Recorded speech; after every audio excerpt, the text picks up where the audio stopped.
शुक्ल पक्ष की द्वादशी के अभिजीत मुहूर्त में रामलला तमाम विरोधों और अवरोधों को दरकिनार करते हुए अपने नव्य भव्य और दिव्य प्रासाद में समस्त शास्त्रोक्त तथा संपूर्ण विधि विधान के साथ अपनी अलौकिक आभा लिए हुए अपने अचल रूप में विराजमान हो गए।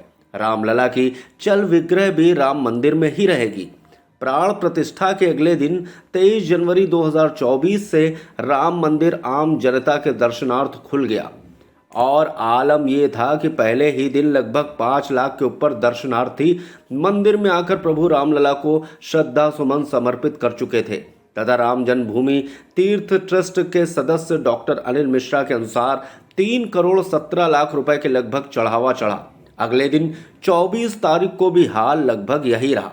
बच्चे बूढ़े जवान सब रामलला का दर्शन पाने के लिए बड़ी बड़ी कतारों में घंटों खड़े अपनी बारी का इंतजार करते रहे।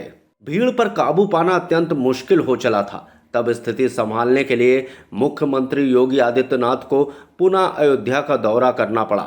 राम जन्मभूमि तीर्थ क्षेत्र ट्रस्ट को नियम बदलना पड़ा।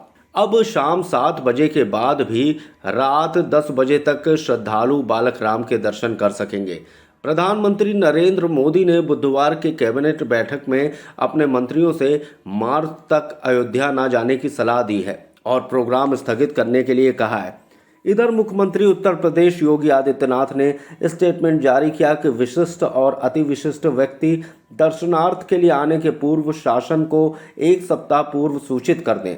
ये तो रहा राम मंदिर से 500 साल तक दूर रहे या जबरन दूर किए गए या विस्थापित किए गए रामलला की बात। अब आते हैं उस पक्ष की तरफ जो भारत के संविधान या उच्चतम न्यायालय द्वारा दिए गए निर्णय को नहीं मानना चाहता है, जिनमें जमीयत उलेमा काउंसिल के अध्यक्ष जनाब अरशद मदनी साहब, AIMIM के कर्ता धर्ता असदुद्दीन ओवैसी साहब और उन्हीं के पार्टी के दानिश कुरैशी साहब जो चीख चीख कर सच को झूठ बनाने पर तुले हुए हैं। उनका कहना है कि जहां 500 साल तक नमाज पढ़ी गई है उसी जगह पर मंदिर बनाया गया है। भारतीय संविधान के आर्टिकल 25 से आर्टिकल 28 तक हमारा संविधान हर रिलीजन को ये फ्रीडम देता है कि वो दूसरे के धर्म का सम्मान करते हुए अपने इच्छा के अनुसार धर्म को अपना सकता है, अपने धर्म का प्रचार प्रसार कर सकता है, उसे प्रोपेगेट कर सकता है। सुप्रीम कोर्ट ने सनातनी धर्माचार्यों से वेद पुराण मानस रामायण आदि से रामलला की जन्मभूमि का साक्ष्य चुना। पक्ष और विपक्ष की दलीलें सुनी। तदुपरांत आर्कियोलॉजिकल सर्वे ऑफ इंडिया के सर्वे को हूबहू स्वीकार किया। अब उस पर सवाल करने की आवश्यकता नहीं होनी चाहिए। सुप्रीम कोर्ट ने सारे पक्षों को ध्यान में रखते हुए, सारे तथ्यों को, सारे गवाहों को ध्यान में रखने के बाद और धार्मिक स्वतंत्रता, धार्मिक सौहार्द, इन सब को ध्यान में रखते हुए संविधान के आर्टिकल 142 का उपयोग करते हुए ये डिसीजन दिया है जिस पर अब किसी को ऐतराज़ नहीं होना चाहिए।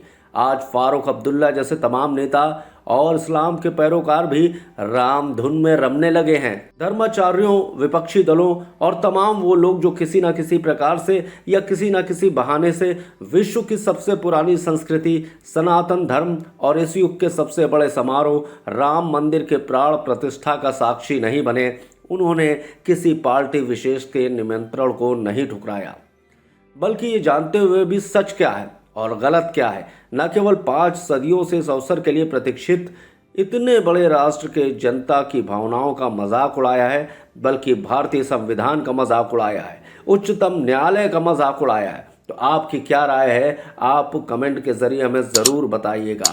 फिलहाल मिलते हैं अगले वीडियो के साथ, तब तक के लिए जय हिंद।